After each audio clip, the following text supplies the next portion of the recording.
Hello, I'm Claudia Firth and I'm a researcher in the business school at the University of Bristol. I'm generally interested in looking at alternative ways of thinking about the economy and how we might organise differently towards more equitable futures. In this article, I examine writings by the political theorists Nancy Fraser and Wendy on neoliberalism and the rise of right-wing populism.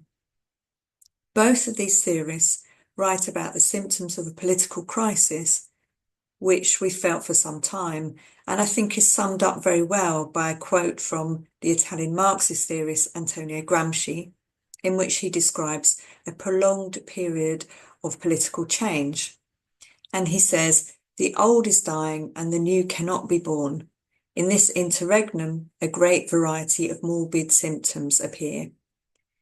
It's a very famous quote, but I think it sums up quite well some of the things that we're experiencing at the moment.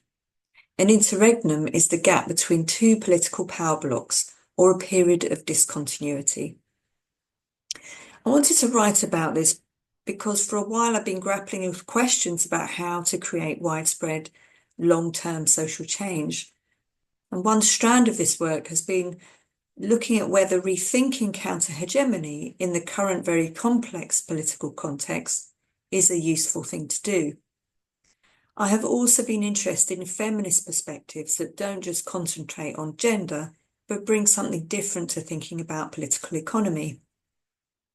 So this paper is looking at Fraser and Brown's responses to this context and how we might understand neoliberalism in order to work against it or unravel it. They both suggest quite different ways we might do this.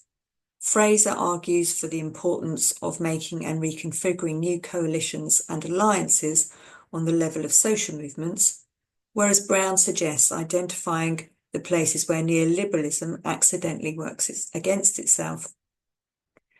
I think this work is really important, and it's important to continue to explore different ways we might unseat neoliberalism's predominance, as although it seems increasingly clear that it is not delivering widespread prosperity and well-being, there still appears to be a blind spot or some denial about this.